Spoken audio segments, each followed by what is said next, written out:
Bentornati a Non Conforme, la rubrica di Radio Ascolto Live che vi porta sempre pareri, pensieri, opinioni, esperienze di persone, di progetti e di avventure fuori e contro ostinatamente il pensiero uniforme, imposto, mainstream. In questo periodo c'è tanto bisogno di pensiero non conforme, di pensiero indipendente, di pensiero libero, anche perché stiamo entrati ufficialmente oggi, 6 agosto 2021, ufficialmente in una sorta di regime di apartheid sanitaria.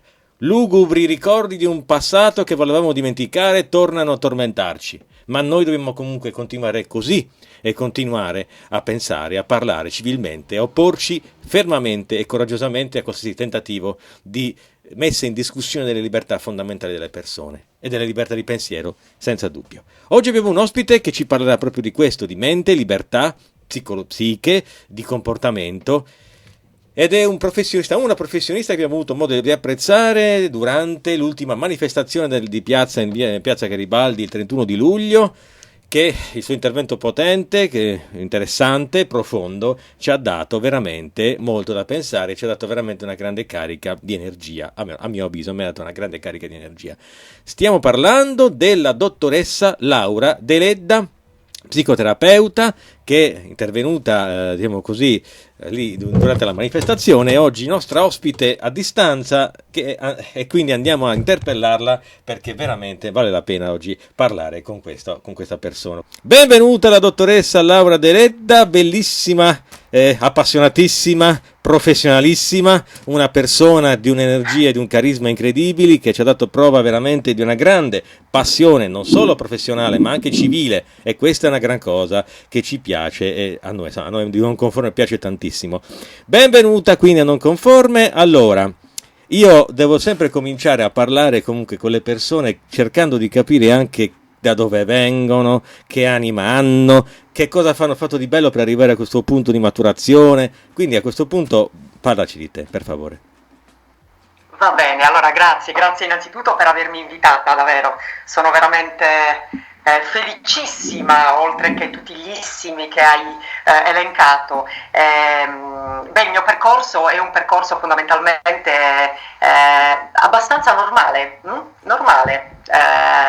Ho scelto ciò che mi piaceva, ho scelto da sempre ciò che mi piaceva, e per cui dal mio percorso di studi alla mia vita in questo momento semplicemente si è sempre trattato di scelte, ed è per questo secondo me che al di là degli studi, al di là della competenza, della professionalità, io sento di portare avanti un qualcosa che davvero è semplicemente molto umano.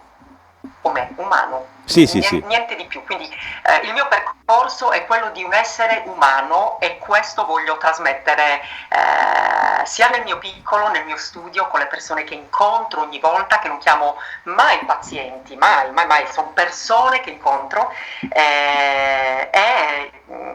grazie a te che mi dai questa opportunità, anche con questi strumenti che comunque sono molto utili. Assolutamente. Io avrei una curiosità ulteriore. Tu ti sei specializzata in che tipo di branca della psicoterapia? Perché esistono tante scuole di pensiero, tanti rivoli in cui si riversa la ricerca psicoterapeutica. Come hai orientato la tua professionalità? Ecco, era una curiosità mia, se si può sapere. Sì, il mio percorso è stato, a parte la laurea in psicologia, poi una scuola di specializzazione in psicoterapia durata 4 anni, con focalizzazione sull'analisi transazionale, ma in questa formazione comunque si prendeva in considerazione quello che veniva definito un modello integrato, quindi si toccavano anche altri ambiti, dal comportamentismo al cognitivismo, Gestalt e quant'altro.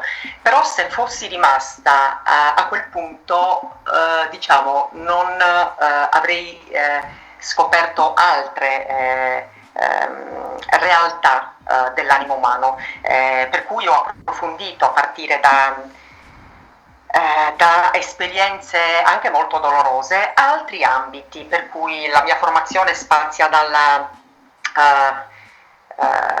molto impopolare dire questa cosa Sì. per una psicologa, Mhm. però dall'approfondimento delle leggi biologiche scoperte dal dottor Hammer, Sì, sì, sì, sì. all'ipnosi, alla terapia breve strategica, insomma, non mi sono mai fermata, Sì. però ho cercato di essere aperta anche a ciò che solitamente lo stesso ambiente psicologico un po' osteggia. Perché va bene parlare di psicosomatica, però non sempre va bene di parlare ad esempio delle leggi biologiche, che raramente chi ne parla in questo modo ha studiato. Mm. Quindi un po' questo. Certamente. Va bene, ok, quindi un E orientamento... poi Sì, altre discipline che riguardano, che ne so, è tanto. c'è Io sono sempre tanto. stata una persona molto curiosa, per cui elencare tutte però l'Ho'oponopono, beh, è una filosofia hawaiana che io sposo in pieno, dove ognuno è responsabile davvero al 100% di ciò che gli accade. Ma potrei, insomma, Certo, certamente, potresti andare avanti molto perché sei una persona di mentalità molto aperta, in continua ricerca e in continua scoperta di nuovi saperi da poter applicare nella tua vita, nella tua professione. Una cosa è certa, la passione e l'amore per l'umano aiutano tantissimo a incrementare e aumentare la sensibilità e anche la capacità di poter capire e comprendere, anche perché c'è un grande lavoro interiore dietro questa cosa sicuramente, di maturazione, scoperta, riscoperta, gestione, comprensione dei lati del proprio essere, quelli belli, quelli meno belli, quindi sono quelle cose che fanno molto crescita personale e anche crescita spirituale, ovviamente. Penso che entrambe le categorie ti riguardino, ecco, da questo punto di vista. È una cosa molto interessante. Ora, è molto interessante però anche capire come questo tuo orientamento, questo tuo desiderio di ricerca e di scoperta abbia cozzato violentemente con quello che è il sistema di un certo tipo di conoscenze, perché me l'hai detto tu nella tua precedente risposta, ad un certo punto mi sono appassionata e ho iniziato a lavorare su cose che vengono guardate con sospetto o addirittura osteggiate, e quindi questo spesso si sia trasformato anche un po' in una lotta per cercare di affermare questa apertura al sapere nell'ambito della psicoterapia. Cosa ne pensi? allora, non è mai stata una Mm, lotta, ecco, la novità è questa, in meno realtà non male. è mai stata una lotta, ma se si utilizzano questi strumenti in modo, continuo a dire, umano e sempre rispettando chi hai davanti e anche la persona che può anche non condividere ciò che io dico, ma siccome solitamente c'è una banale verità, cioè se io rispetto l'altro, l'altro rispetta me, per cui Vero? io non ho mai lottato o non ho mai faticato nel proporre ad esempio quelle che sono le scoperte del dottor Hammer, ma anche perché non le impongo come le scoperte ma semplicemente le inserisco dentro un vissuto di una persona che non può che accoglierle, ma perché semplicemente sono, Sì, cioè non le impongo, e tra l'altro non le definisco nemmeno, le certo, uso, per cui questo certamente. Semplice e profondo, cioè niente di proprio lineare, semplice, niente di più, niente di meno. È la vera forza questa, esattamente. la vera forza della semplicità nell'affrontare queste cose. Veniamo a argomenti, diciamo così, più presenti, anche perché diremo che più incombenti, che forse è il termine più adeguato, direi. La tua professione, la tua passione, la tua determinazione, insomma, il tuo carattere ti hanno inevitabilmente portato a vedere, vivere e capire quello che sta accadendo adesso. E quindi adesso a noi serve da te una narrazione profonda, analitica, ricca di riflessioni sul periodo orripilante che è calato sull'umanità. Tu non soltanto ovviamente Sì. hai maturato una convinzione e anche una tua ferma posizione, ma non solo, ma hai anche come psicoterapeuta dovuto affrontare tutte le conseguenze psicologiche nelle persone di questa situazione. Quindi ci puoi fornire non soltanto un'analisi e una narrazione, un racconto molto ricco, ma ci puoi anche fornire delle testimonianze che sono forse le cose più potenti in questo caso. Quindi dacci la tua, cioè, raccontaci. Siamo qui per ascoltare. Sì, sì. Ehm, allora, come sempre cercherò di essere molto semplice, Bene. perché davvero hai detto una cosa verissima, la semplicità credo sia il segreto di tutto questo periodo, perché ci hanno confuso per bene, no? Sì. Rendendo difficili cose semplici. Ehm, eh, partirei con questa considerazione. Potrei parlare per ore, però Abbiamo pazienza, siamo qua. partirei con questa considerazione. Un bambino nasce, è la prima forma di vita, fondamentalmente, è il contatto con la mamma, immediatamente, è il contatto con la mamma, contatto. E poi, come ho Contatto. detto durante la manifestazione, per chi c'era, poi a un certo punto questo contatto viene trasformato in ricerca della propria identità, con una parola che è no. Questa parola solitamente non è ben vista dai genitori, che cercano di osteggiare in tutti i modi questa ricerca di identità. E da lì in poi tutti i problemi degli esseri umani. Sto semplificando molto, Sì, sì, sì, va veramente, benissimo, ma va vorrei benissimo. che passasse in modo chiaro il Assolutamente. messaggio. A un certo punto questa modalità osteggiata fa in modo che la persona, il bambino, inizi ad essere quello che non è e quindi metta da parte il suo talento, le sue capacità, le sue risorse e inizi ad essere ciò che i genitori vogliono e ciò che in generale in seguito la società vorrà. Certo. E da quel punto in poi diventa uno schiavo dei propri schemi, che ha dovuto imparare a memoria per poter essere accolto, riconosciuto. Questo è ciò che è successo da sempre, no?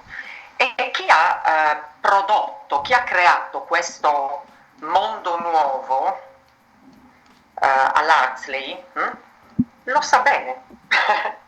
Lo sa bene. Huxley Sì, sì, Aldous è Huxley. un Aldous Huxley. del mondo nuovo. Consiglio a tutti di leggere quel testo, consiglio veramente a tutti di leggere quel testo. Chi ha creato questo mondo nuovo che vuole portare avanti sa bene tutte queste cose. Ora, nella mia pratica clinica ho visto tutto questo, ma nella mia pratica clinica lo vedo ogni giorno, ancora prima del 2020, cioè questo processo non è iniziato a marzo del 2020, è iniziato molto tempo prima, cioè la schiavitù umana c'è fondamentalmente è sempre stata, perché questo mondo nuovo volevano proporlo barra imporlo da tempo e inizialmente lo hanno fatto come? Lo sappiamo, inizialmente l'hanno fatto inducendoci a credere che semplicemente i nostri bisogni non erano quelli di affermare noi stessi come talenti da esprimere, come missione da portare avanti, ma erano bisogni esteriori. Tanto che le persone che venivano da me e che vengono da me ancora adesso portano esattamente le stesse situazioni. Da marzo ad oggi ovviamente tutto questo è esploso, è vero, c'è stato davvero un aggravarsi di sintomi, in particolar modo un aggravarsi di sintomi di natura ansiogena e spessissimo per quanto riguarda poi tutte le categorie più, diciamo così, più fragili da questo punto di vista, per cui sto parlando delle persone con patologie cosiddette psichiatriche, ci tengo a dirlo, cosiddette psichiatriche, perché anche, vabbè, no, qua non lo apro il capitolo, ok, no, preferisco non aprirlo, ok? Chi ha patologie psichiatriche in questo momento è seriamente in pericolo, per non parlare degli adolescenti che davvero hanno difficoltà a gestire le proprie emozioni. Perché? Perché ad esempio durante l'adolescenza è facile capire che l'adolescente ha bisogno di esprimere le proprie emozioni, anche sbagliando, anche facendo le solite cavolate che abbiamo fatto tutti, ok, ma se questo viene proibito e se ad un certo punto poi c'è la liberazione del bestiame adolescenziale, perché così vengono trattati, ad esempio gli adolescenti, ma in realtà tutti, è ovvio che quella repressione emotiva avrà un finale non buono. Da qui si è visto, se qualcuno legge i giornali, ma da questo punto di vista si saranno visti atti vandalici, ragazzi che non iniziano ad attuare, ad attivare proprio tutta una serie di comportamenti che sono proprio pericolosi, per cui non ci vuole l'osservatore clinico per vedere nella propria quotidianità questa situazione qua. I sintomi, per quanto mi riguarda, di chiunque, sia persone che hanno una visione che è simile alla nostra, ma anche persone che non hanno visioni simili alla nostra, i sintomi sono tutti peggiorati, tutti. Sto parlando delle persone, parlo di esperienza concreta, persone che io incontro nella mia stanza e che magari conosco da 1 anno, da 2 anni, quindi ancora prima, ok? Dove c'è stato un peggioramento, ovviamente. Qua si tratta veramente di uscire dagli schemi e di capire e sentire che siamo dentro questi schemi, perché l'unico modo per liberarci dagli schemi è contattare quella sfera emotiva che tanto stanno cercando di non farci contattare, per cui contattarla, perché questo è l'unico modo per poter uscire veramente da questa follia, da questo delirio, da questo dolore che più o meno tutti stiamo in qualche modo vivendo. Certamente. Dunque, di sicuro di questa situazione 2 cose ci stanno, come giustamente ci hai evidenziato, 2 cose stanno emergendo. Una è la dimensione dell'ansia e una è la dimensione della paura. Entrambe queste dimensioni non solo sono presenti, ma sono anche strumentalizzate per uno scopo deliberato, ben preciso. Quindi tu ci puoi aiutare adesso a capire meglio queste 2 dimensioni, come sono presenti in questo momento, e che tipo di effetto intenzionale stanno, perché loro molti forse lo sanno, adesso non stiamo a fare qui discorsi di nomi e cognome, però chi ha messo in atto una certa strategia sa come queste 2 dimensioni hanno effetti concreti sulla vita psicologica delle persone.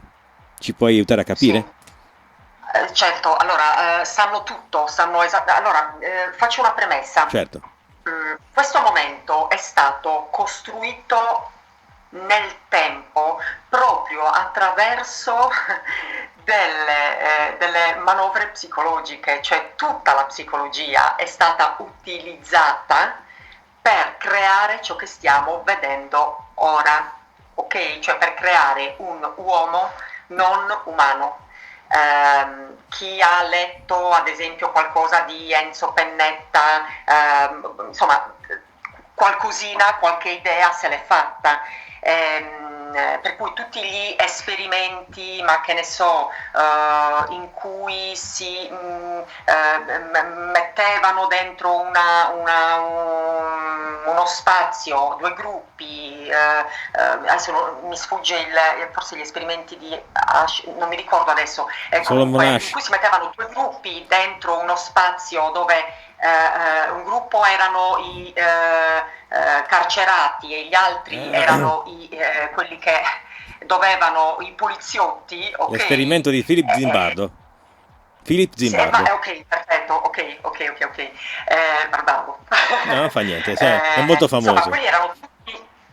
È molto famoso come esperimento, quindi è molto nell'ambito della psicologia. Lo conoscono tutti. Però erano tutti esperimenti che servivano proprio a creare un certo tipo di effetti, e ciò che sta succedendo ora è proprio prende spunto da tutti questi esperimenti sociologici che hanno portato alla devastazione dell'essere umano. Ma allora, io direi una cosa, potrei sintetizzare questo periodo storico con la paura. È la paura che poi ha prodotto reazioni ansiogene, tutto ciò che sappiamo, e non a caso è stata utilizzata la paura come strumento principale. La paura, tra tutte le emozioni, è quella più ancestrale, quella che ci permette la sopravvivenza. Quindi è ovvio che sia stata utilizzata la paura e, tra l'altro, attenzione, creando subdolamente un trauma. La definizione di trauma è un evento improvviso, inaspettato, rapido, che mette a repentaglio l'incolumità della persona. Cioè, le persone sono state letteralmente traumatizzate utilizzando un'emozione in cui, attenzione, o si scappa, o si attacca, o ci si immobilizza. Le abbiamo viste tutte e tre queste possibilità, ok? Forse quella su cui si sta puntando di più, a mio parere, è quella in cui ci si immobilizza, cioè non c'è più nessun tipo di reazione, si subisce e basta, perché una possibile reazione, potrebbe mettere in pericolo, cioè in questo momento, piuttosto che sfidare il sistema non mettendo la mascherina all'esterno, ad esempio, io preferisco metterla qua sotto, cioè non reagisco in nessun modo, per cui la paura è stata la grande genialata, perché veramente sono geni. Utilizzare la paura vabbè, in tutti i sistemi totalitari è stata utilizzata la paura, attenzione, non Certamente. è che ci svegliamo oggi e capiamo che la paura oggi è stata utilizzata come strumento principe, no, è stata utilizzata come strumento principale, e insieme alla paura è stato utilizzato un altro strumento che è esattamente quello che mi viene in mente questa cosa, che è esattamente quello che si fa con un bambino. Si ripetono le cose in modo tale che alla fine tu le immagazzini e si ripetono in continuazione. All'inizio, parlo di quando il bambino è molto piccolo, per cui ci stanno trattando come degli idioti, veramente, dei lattanti, e noi accediamo a quella parte di noi che non ha strumenti, e quindi da lì tutta una serie di sintomi che ovviamente dentro questa società scatenano reazioni, ripeto, abbastanza importanti. Ci sarebbe veramente da parlare per giornate intere da questo punto di vista. Non so se ho risposto, Gabriele. Assolutamente sì, hai risposto in maniera molto chiara, e anche ci hai dato l'idea di come le persone siano state condizionate ad avere questo stato continuo di paura costante, quindi paura direi proprio istituzionalizzata, allo scopo di creare le condizioni per una forma di ingegneria sociale, perché di questo si tratta fondamentalmente. La paura rende morbide le persone e le, diciamo così, condiziona in maniera adeguata per essere poi istradate verso dei comportamenti che normalmente non adotterebbero, per la semplice ragione che in questo momento chi ha la leve della paura in mano può letteralmente fare quello che vuole, nel senso che può ingegnerizzare i comportamenti delle persone in maniera tale da riuscire a condizionare e trasformare il consesso sociale. Non so se... Assolutamente sì. Ricordiamoci una cosa, tutti noi conosciamo la ben nota finestra di Overton, assolutamente. Dove ci sono proprio dei passaggi ben precisi che proprio temporalmente vengono utilizzati. In questa finestra di Overton si dice, ma guardate, per manipolare la massa, la folla, parti con un qualcosa che per loro è impensabile, cioè però si inizia a parlarne, ok? Poi inizia a proporlo però in un modo che possa essere accettabile, ma ancora non si impone, per poi arrivare a dire che non c'è nulla di male in ciò che si sta facendo e arrivare a raccogliere ad un certo punto tutto il consenso politico, sociale, per cui testimonial, cantanti, attori che dicono oh guardate, fate così, va bene, e poi questa cosa diventa legale. Questa situazione diventa la normalità. Ecco, noi siamo già arrivati, attenzione a questo punto, cioè il progetto da questo punto di vista è stato ben non solo strutturato, ma sta andando a gonfie vele, sta procedendo bene. Sono già nella fase finale dove il mondo nuovo è già pronto, sono già ma non sono manipolabili, sì, già pronti perché si proponga loro, proponga a questo punto, non imponga loro, proponga, non c'è più bisogno dell'imposizione, proponga loro qualsiasi cosa. E un esempio ne è, ti inoculi il sierogenico, ovviamente non utilizzano questa espressione verbale, ma dicono i vaccini perché è più familiare e più facilmente assimilabile. Se invece dico ti inoculo, ti faccio una terapia genica sperimentale, lì forse c'è qualcosa che non quadra, forse, e la persona può porsi delle domande, ma se io ti dico che ti vaccino, parlo come ti vaccino e dopo ti dico che in ogni caso tu comunque continui ad essere contagioso e che puoi prendere comunque la malattia, ok? Anche se in forma lieve, poi non si capisce da quali sono i dati scientifici che supportano questa tesi. Ecco, se io ti dico una cosa del genere, palesemente contraddittoria, perché se allora, ok, non mi pongo più nessun tipo di problema, non mi pongo più un problema, domanda, quindi oramai te lo propongo, non te lo impongo più. Esatto. Anche perché l'imposizione non serve. Quando una mente è plasmata in questa maniera, la proposta ovviamente viene accolta da una mente fragile, da una mente che non è più in grado di avere dei filtri critici dovuti alla propria stabilità interiore. Se sei centrato come persona, non se ti dicono fatti questa cosa, ma non so come funziona, attaccati. Se qualcuno invece dice in quel momento è debilitato psicologicamente, infragilito, disorientato, e soprattutto cerca nella figura istituzionale la sicurezza di una sorta di figura genitoriale, perché potrebbe anche trattarsi di questo, alla fine è automatico, cioè io sono il babbo istituzionale, tu sei il figliuolo impaurito e infiacchito, vieni qua, ti fai la puntura ed è tutto a posto, fidati di me, ed il gioco è fatto. Hai detto proprio bene, è la figura genitoriale, attenzione, le sanno bene queste cose, è la figura genitoriale che a cui bisogna obbedire.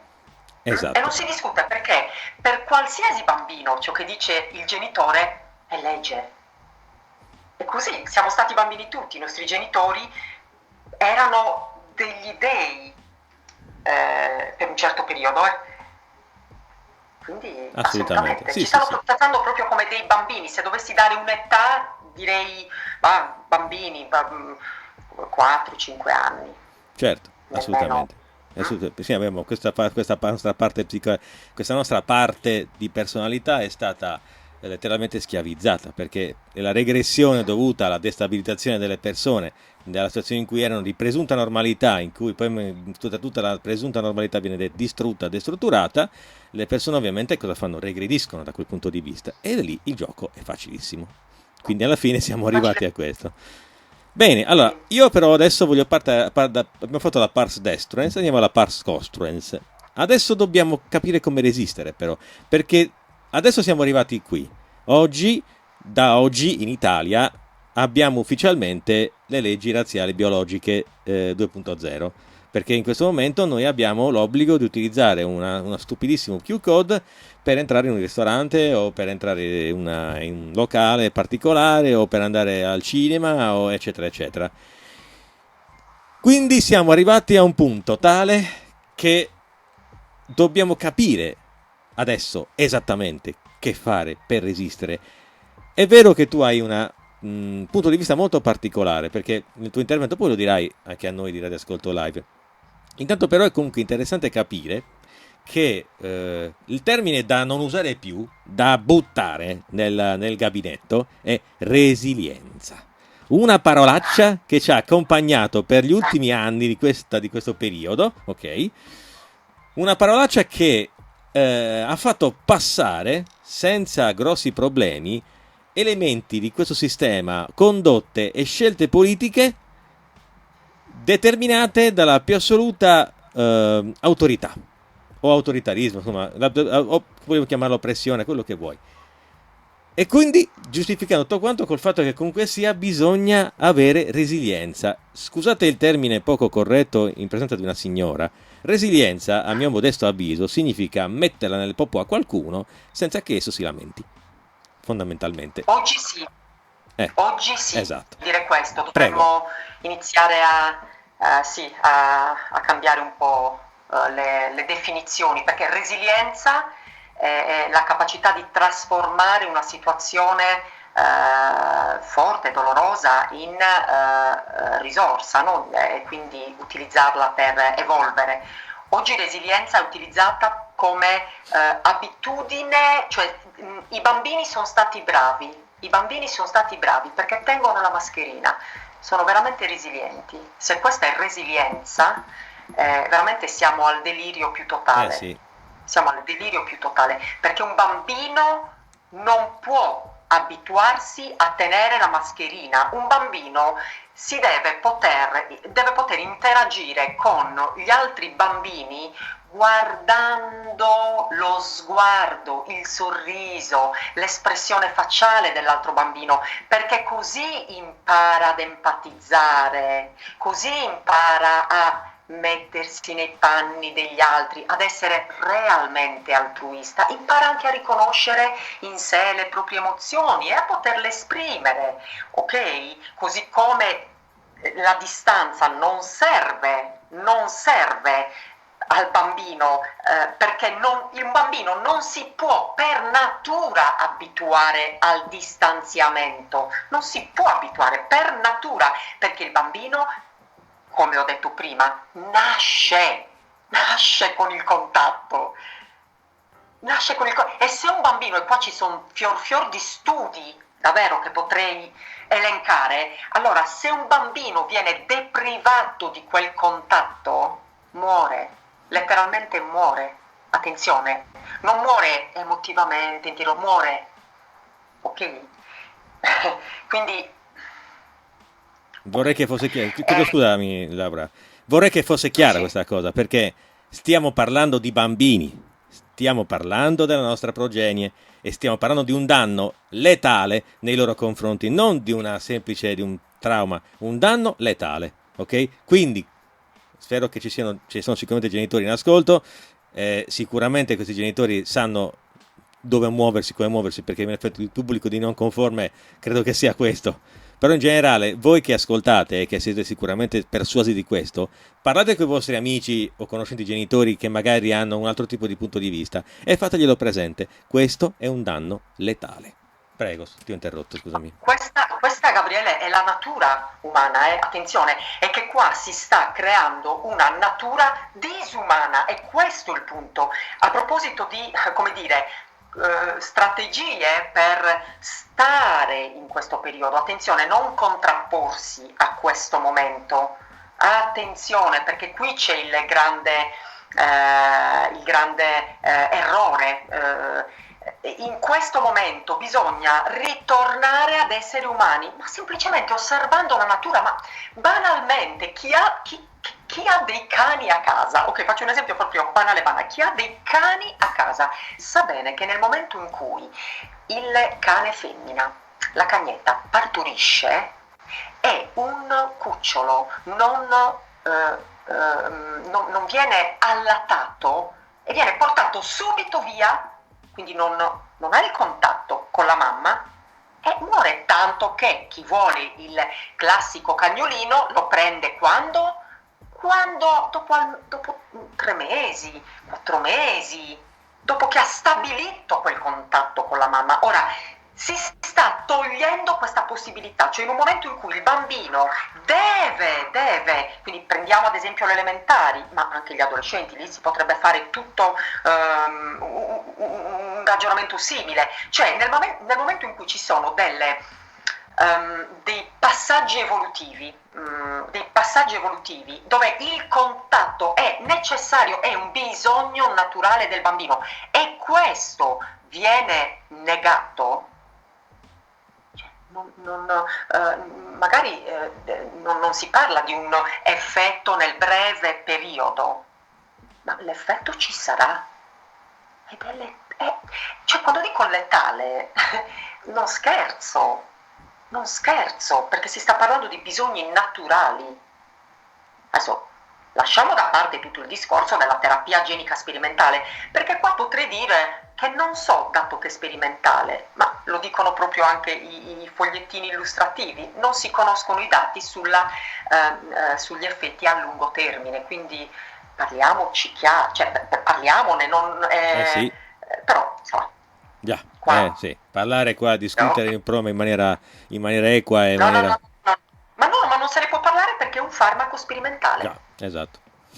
Quindi è impossibile anche avere, diciamo così, un dibattito diciamo così, aperto sul fatto che questa cosa possa essere...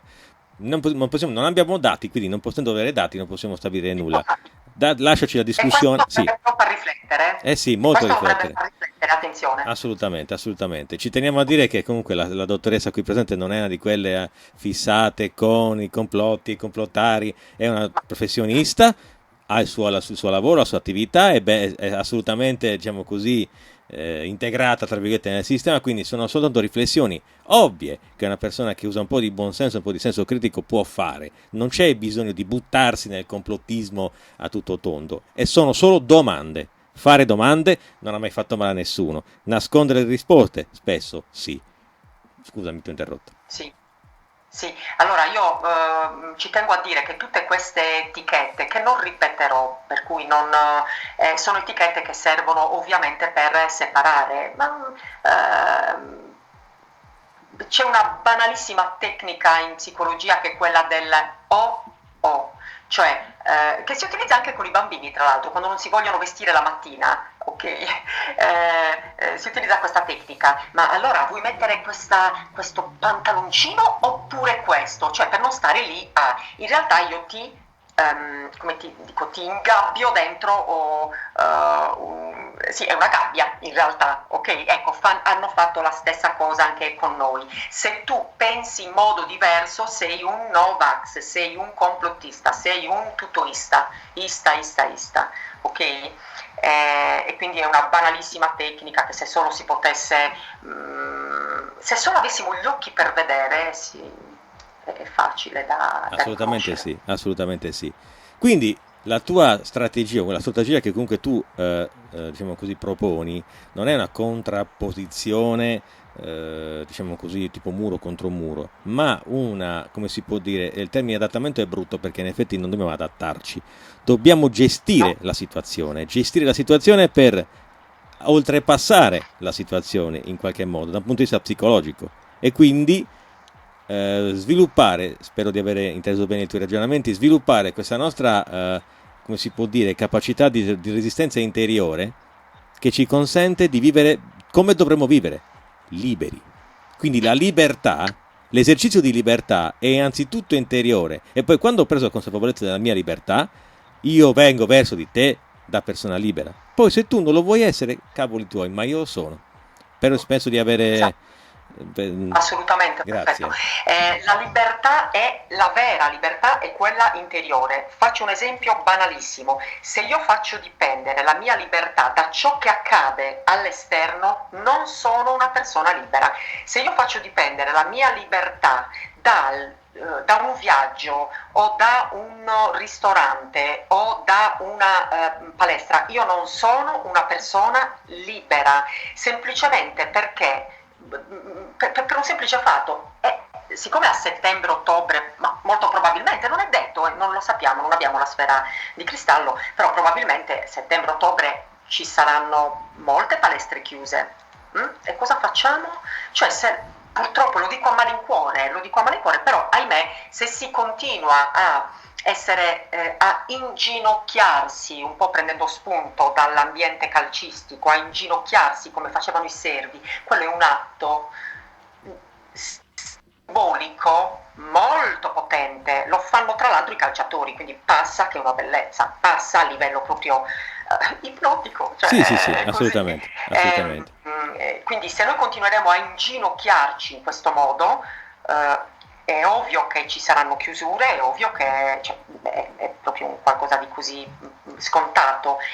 Mentre se noi davvero accediamo alla nostra libertà interiore, che non significa non aver paura, che non significa non crollare in certi momenti, attenzione, la gestione di questa situazione è anche questa, è la gestione emotiva in questo momento storico. In questo momento è importante che noi ascoltiamo le nostre emozioni, perché altrimenti non ce la facciamo, rischiamo di confonderle con ho paura di perdere il lavoro. Io sono un sanitario e attenzione, io sono obbligata per legge, quindi non è che parlo così, tanto per, e non ho le spalle coperte come penso la maggior parte di noi, ok? Quindi accedere a quella libertà significa non essere più ricattabili, ma come si fa? Ma io consiglio sempre davvero un esercizio molto pratico, però è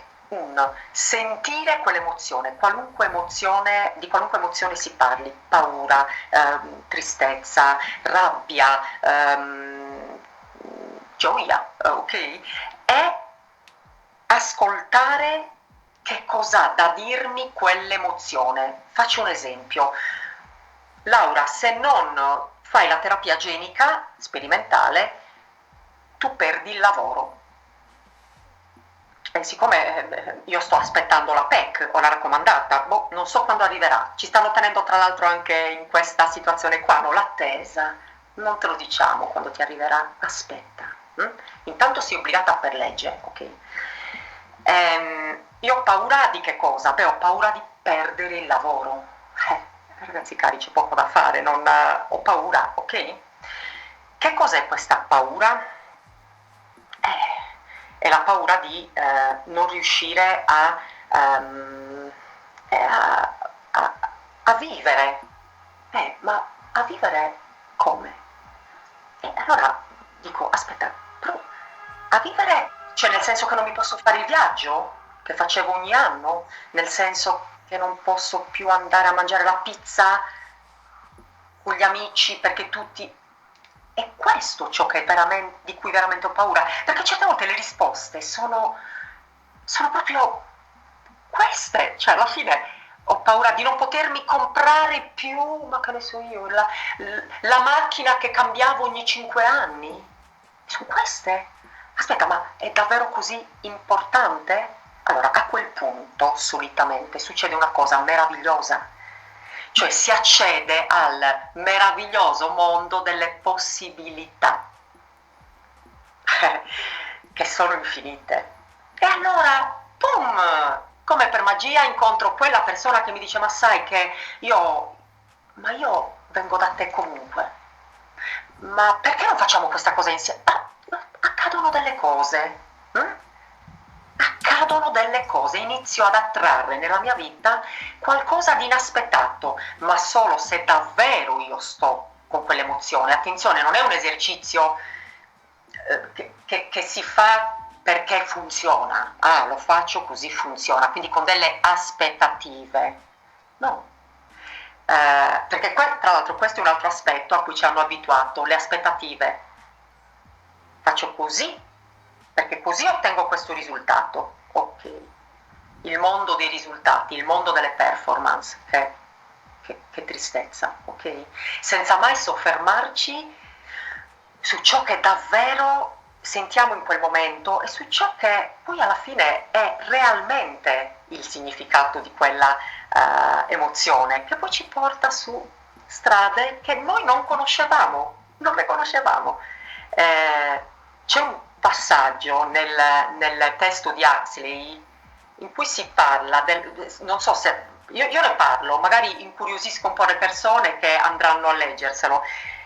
In questo mondo nuovo, se si provavano emozioni o troppo forti o troppo brutte, si prendeva una sostanza, il soma, che rimette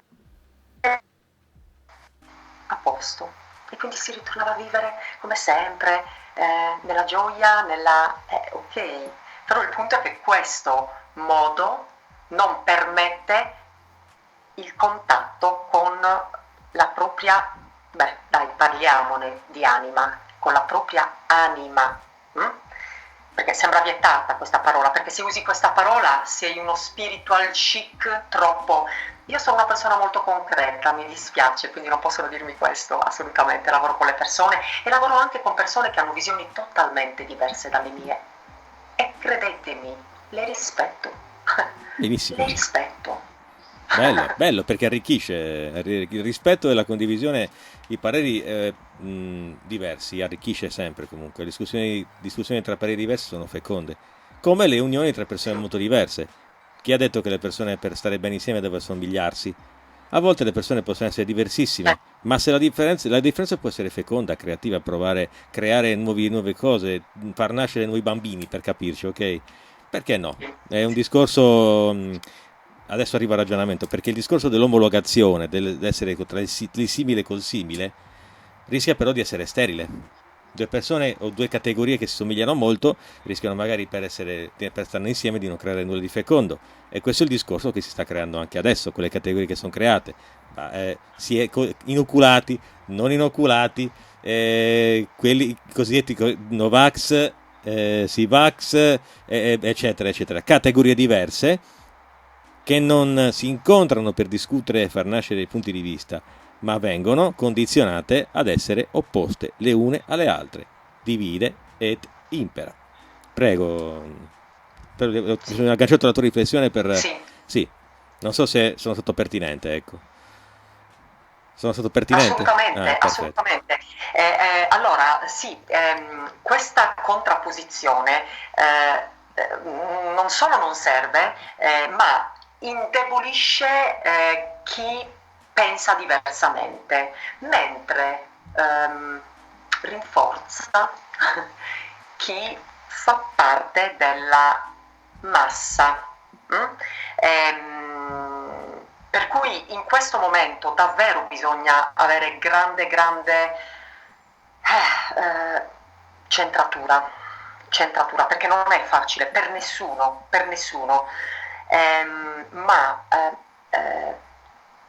nel momento, cioè, veramente è un lavoro interiore molto difficile, ma molto produttivo, perché ripeto, nel momento in cui non sono ricattabile con bisogni fasulli che credo che mi hanno fatto credere fossero la mia libertà, io davvero sono una persona libera veramente. E lì, e ve lo dico per esperienza personale, si sente una gioia che davvero è contagiosa.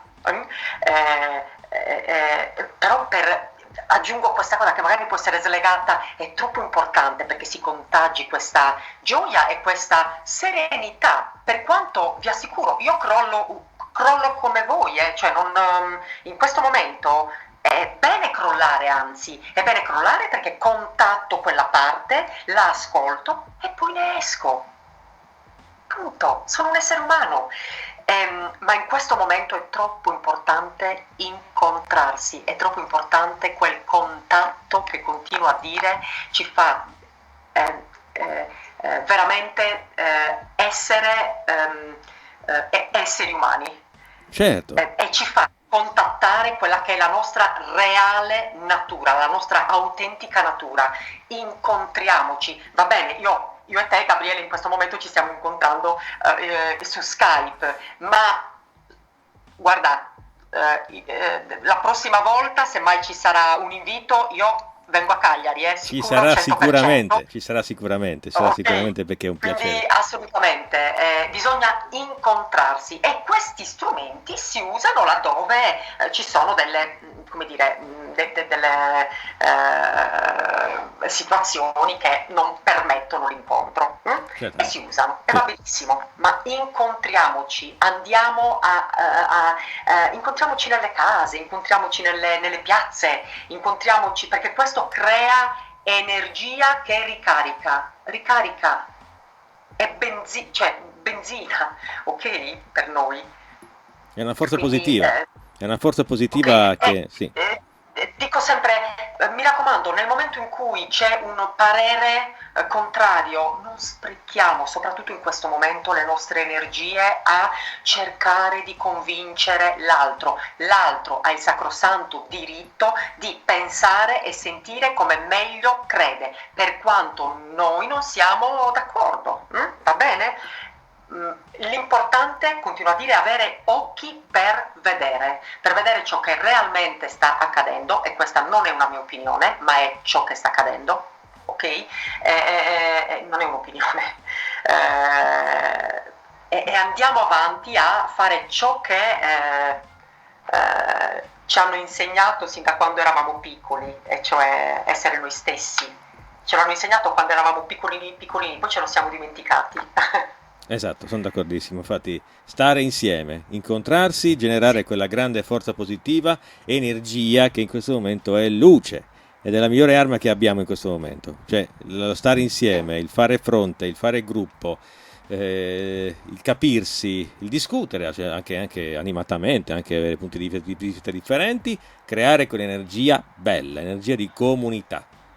Ed è la sì, cosa migliore che possiamo fare in questo momento ed è anche la forza più dirompente, perché è quella che mette in crisi questa situazione. Più noi stiamo insieme, più riusciamo a creare connessioni, rapporti, amicizie, anche conflitti, tra virgolette, ma conflitti produttivi, più riusciamo a creare questo turbinio di relazione, più questo sistema entra in crisi. Quindi è tutto nelle assolutamente. nostre mani. Assolutamente. Sì. Dunque, io devo... Sì, prego. Hanno voluto l'isolamento, il distanziamento, proprio per questo, perché sanno bene che, come dire, questi sono i tasselli che, se scardinati, possono portare veramente ad un mondo nuovo fatto di persone che hanno paura l'uno dell'altro, non più umane. Assolutamente. Ed è l'unica cosa che dobbiamo difendere in questo momento, l'umanità contro tutto e contro tutti. Bene, che dire, io lo sapevo io che sarebbe successo che con tanta potenza. Quando l'ho vista parlare, ho detto che potenza questa donna. Devo averla assolutamente in trasmissione, per cui e dire è tutta la No, tua eppure penso, come Sì, tutti voi, come sì, tutti noi, sì. veramente di essere una persona assolutamente Ma normale, assolutamente, ma tu sei una normalissima. persona normale con una normalissima, con una grande forza. Ed è bello due volte. Primo perché comunque sai chi sei e non stai lì, non hai nessun tipo di altare. Contemporaneamente puoi dai l'idea che ognuno di noi può avere questa forza, questa potenza, anche nel parlare, anche nell'esprimersi, anche nel trasmettere emozioni e sentimenti e il desiderio di combattere, sì, perché no? Senza le armi, ma combattere con la propria libertà. Attenzione, tutto questo non significa che non si debba combattere, Certo, ci mancherebbe. attenzione. C'è in noi, in tutti noi, c'è questo spirito combattivo da Certo, guerriglieri, ok, che certo. vogliono affermare ciò che è importante per veramente il bene dell'umanità, non Verissimo. della disumanità. Condivido in pieno questa grandissima riflessione. Quindi, Laura, allora io mi avvio ai ringraziamenti. Che dire, tu eserciti, vabbè, che chi se fosse sardo dove eserciti? Tu a Ozieri, se non sbaglio. Un piacere di No, io Sassari. lavoro ad Olbia. Olbia, ok, chiedo Io scusa. sono di Ossieri, lavoro ad Olbia Sì. e Sì, faccio con grande passione sì, il mio lavoro. magnifico. Grande passione. Hai una pagina Facebook in cui magari metti posti delle cose in cui promuovi il tuo lavoro, non lo so, magari così poi possiamo... Assolutamente no. Perfetto, quindi chi... Assolutamente no, io sono una molto tradizionalista. Magnifico. Io lavoro tantissimo e sono del parere che il passaparola, cioè quella cosa che accade tra due persone che si parlano e dove una persona dice ma sai in questo periodo non sto bene e l'altra dice ah ma sai che io sono andata da una che si chiama Laura Deledda? Ecco, questa è la vera potenza. Sì, Io non ho nessun sito, da Facebook sono andata via da pochissimo, mai è stata su Instagram, eppure il lavoro non manca, grazie a Dio. che potenza, te lo ribadisco, che potenza questa donna.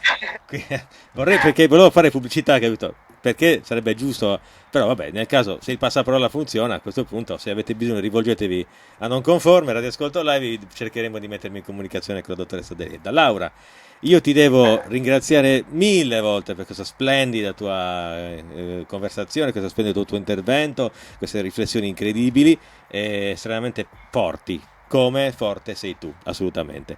Che dire? Ti ringrazio, ti chiedo di restare un minuto in fuori onda perché devo parlarti, dobbiamo metterci d'accordo per questioni radiofoniche.